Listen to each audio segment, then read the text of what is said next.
محمد۔ انسانی رابطہ جتنا مستحکم ہوگا اللہ سبحانہ و تعالیٰ سے اتنی اس کی قدر و قیمت، لیکن اللہ سبحانہ و تعالیٰ نے اس رابطے کے ساتھ حجت تمام ہونے کے بعد شرائط بھی رکھی ہیں۔ اب توجہ دیں آپ، حجت تمام ہونے کے بعد یاد رکھیں اللہ سبحانہ و تعالیٰ کا حساب عقل پر ہے، پاگلوں سے ہے۔ بعض دفعہ جو لوگ پاگلوں کا مذاق بناتے ہیں گناہ ہے، ان کو تنگ کرتے ہیں گناہ ہے، عذاب الہی کو دعوت دیتے ہیں۔ کسی کو بھی تنگ کرنا، چڑیاں پانی پی رہی ہوں ان کو پتھر مار دینا، چڑیاں پانی پی رہی ہیں بھاگ کے ڈرا دینا، بچہ یہ کام کر لے کوئی باشعور آدمی کام کرے تو آخر اس پر شرم آنی چاہیے ایسا کام کرتے ہوئے کہ اس نے بھاگ کر کون سا اس وقت انجوائے کیا ہے اس نے، چڑیاں پانی پی رہی تھی کون سا انجوائمنٹ ہے، بھاگ کر ان کو ڈسٹرب کر دیا۔ یہ ہمارے انڈیا پاکستان میں بعض دفعہ یہ ویڈیوز نظر آتی، شرم آتی ہے، شرم آتی ہے جانوروں پہ ظلم کر۔ پچھلی دفعہ بھی ہم نے کہا تھا آپ کو ویڈیوز مل جائیں گی پورے اندرون سندھ اور پنجاب کی، کئی کتے چھوڑ دیتے ہیں سور کے اوپر، سمجھتے ہیں سور کو مارنا ثواب ہے۔ بابا سور نجس ہے، اس کا کھانا حرام ہے، اس پر ظلم حرام ہے۔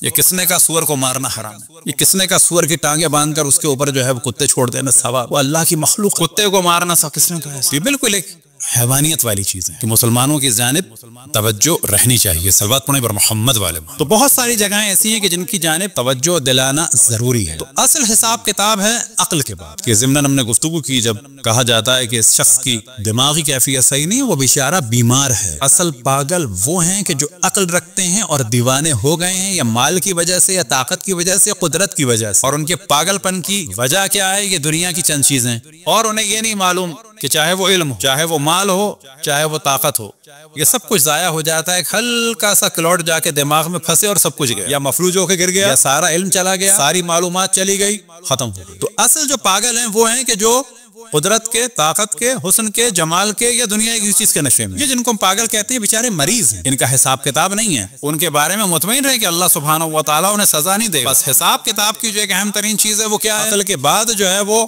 حجت کا پہنچنا ہے۔ یہ جو ہم نے عرض کیا کہ حجت کا پہنچنا، اللہ کی اطاعت واجب ہے، اس کے بعد کیا ہے؟ جس تک جو حجت پہنچی ہو۔ اسی وجہ سے اس بات کو ہم بڑی جرت سے کہتے ہیں، اور اگر آپ ہمارے لیکچرز دیکھیں جو ہماری ویب سائٹ ہے shiaviews.com، تو وہاں پر پورے عقائد کے لیکچرز ہیں، اور ہم نے عدل الہی میں اس کو کھل کے ڈسکس کیا بلا کسی خوف ڈسکس، اور یہ ہمارا عقیدہ ہے۔ یہ جو ہم بڑے آرام سے کہتے ہیں سارے کافر جہنم میں جائیں گے، یعنی اللہ سبحانہ و تعالیٰ کا یہی کام ہے کہ 8-8 10-10 سال کے بچوں کو، یا مثال کے طور پر 25 سال کی خاتون کو کہ جو تبت میں یا بھوٹان میں ہے، ان سب کو جہنم میں ڈالتا رہے گا سبحانہ و تعالیٰ۔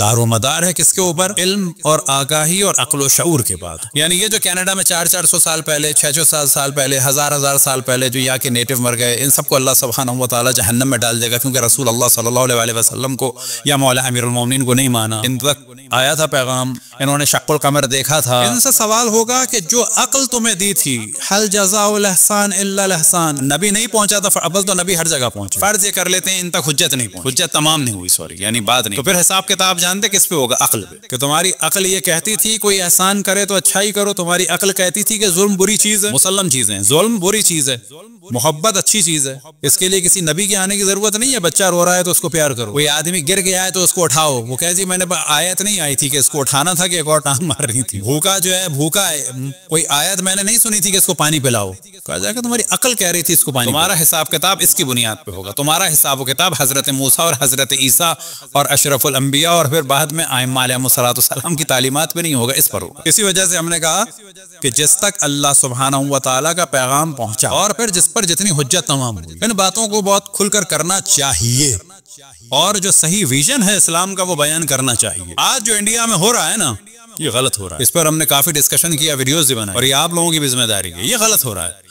ہمیں اپنے ہندو بہن بھائیوں سے بولنا چاہیے، ممکن ہے کوئی کہ خالی مسلمان بہن بھائی ہوتے ہیں نا، انسان کے اعتبار سے وہی بہن بھائی ہیں، حضرت آدم کی نسل سے ہیں۔ بعض دفعہ مذاق میں کہتے ہیں کسی کو دیکھ کر، جیسے ہمارے بعض دفعہ لوگ کہتے ہیں نا یہ سید ہیں، تو بعض دفعہ میں کسی اپنے دوست وغیرہ سے کسی نان مسلم کو بھی کہتا ہوں تو پتہ ہے نبی کی نسل سے ہے، نبی زادہ ہے، یہ نبی زادہ میں کہتے ہیں حضرت آدم کی نسل سے نہیں ہے، یہ بھی نبی زادہ ہے۔ بالآخر یہ سارے نبی زادہ ہیں کہ نہیں ہیں؟ خلقت میں انسان ہونے میں ہمارے بہن بھائی ہیں، اس وجہ سے کہہ رہے ہیں۔ تو انہیں ہمیں یہ بتانا چاہیے، اور یہ کام ہے ہم سب کا، کہ بھائی مسلمان بادشاہ جو استعمار بن کے آئے تھے ان کا انتقام ابھی کے مسلمانوں سے نہ لو۔ مسلمانوں سے ہمیں، مسلمانوں سے کیا مراد؟ اہل سنت سے۔ مسلمان ظاہر بہت سارے ہیں، استعمار بن کر وہاں پر ہم نہیں گئے تھے، یعنی شیعہ مسلمان، سنی بن کے، سنی مسلمان مسلمان عام طور پر استعمار بن کے گئے. تو انہیں بتانا چاہیے کہ تم ان استعماروں کی تعریف نہ کرو. کہ ٹی وی پہ ڈیبیٹ چل رہا ہے, کل بھی ہم نے دیکھا اورنگزیب کے فضائل چل رہے ہیں, وہ بار بار کہہ رہے ہیں آپ اورنگزیب کو ہیرو سمجھتے ہیں. وہ مسلمان لگا پڑا ہے کہ ہاں بابا کیوں سمجھتے ہو.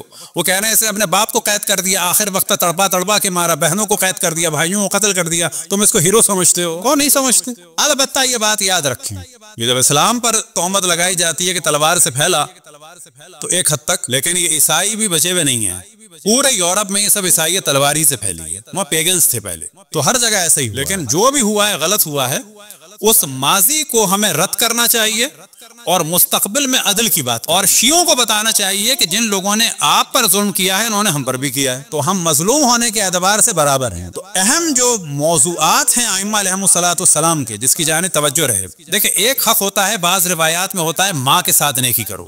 جب ماں کے ساتھ نیکی کا ذکر ہوتا ہے تو اس سے مراد یہ نہیں ہوتی کہ باپ کے ساتھ نہ کرو. جب ماں باپ کی روایتیں ہوتی ہیں تو اس سے مراد یہ نہیں ہوتی بہن بھائیوں کے ساتھ نہ کرو. اور جب خاندان کے ساتھ نیکی کی روایتیں ہوتی ہیں تو اس سے مراد یہ نہیں ہوتی کہ پڑوسی کے ساتھ نہ. اور جب پڑوسیوں کی روایات ہوتی ہیں تو اس سے مراد یہ نہیں ہوتی کہ رشتہ داروں کی نہ کرو. رشتہ داروں کے ساتھ ہوتی ہیں تو اس سے مراد یہ نہیں ہوتی کہ جو اب رشتہ دار نہیں ہیں ان کے اوپر نیکی نہ کرو, ان کے ساتھ نیکی نہ کرو بلکہ ظلم کرو.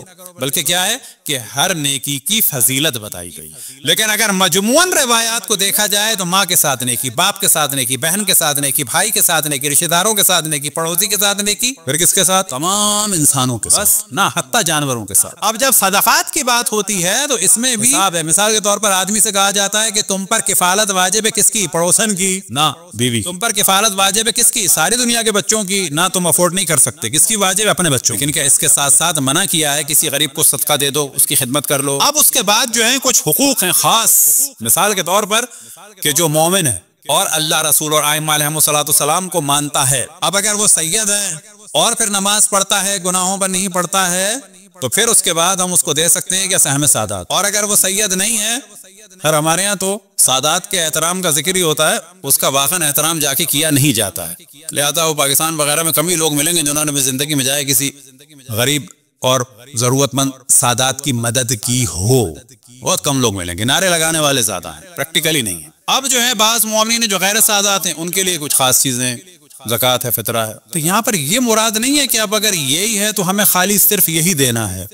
ایک بہت فری ہینڈ چھوڑا ہے کس کے لیے؟ ہمیں صدقات کے لیے. اور صدقات میں کون سے صدقات؟ ایک صدقہ ہے زکوٰۃ اور فطرہ. ایک صدقات کیا ہے؟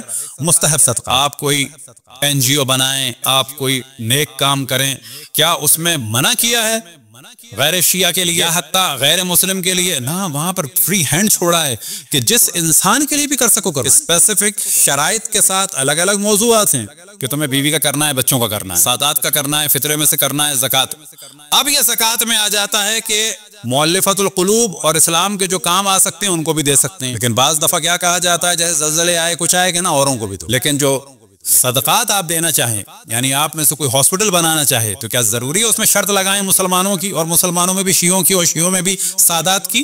کہہ سکتے ہیں انسانوں. ثواب ملے گا, بالکل ملے گا. تو یہ موضوعات کو خلط ملط کرنے کے بعد بعض دفعہ اسلام کی جو شکل ہے وہ ذرا سخت سی نظر آتی ہے, اور زیادہ عجیب جب لگتی ہے کہ جب آپ جائیں کسی کرسچن ہاسپٹل میں تو وہاں سب کے لیے کام ہو رہا ہو, اور جائیں کسی مسلمان کے اسپتال میں تو وہاں پر اسلام کی شرط لگی ہو. تو اس وقت انسان کو شوق لگتا ہے کہ بڑی عجیب بات ہے. لیتے وقت نہیں دیکھتے کہاں سے آ رہا ہے, دیتے وقت دیکھتے ہو کہا جائے گا. بعض دفعہ واقعاً دیکھنا ہے کہ جب فکس ایک اماؤنٹ ہے اور فکس جگہ کے لیے, لیکن اسلام نے فری ہینڈ چھوڑا ہے کہ آپ اگر اپنے پاس سے کرنا چاہ رہے ہیں کہ جو مستحب صدقہ ہے وہاں فکس کرنے کی ضرورت نہیں ہے. تو اسلام کو اس نگاہ سے ضرور دیکھنا ہو.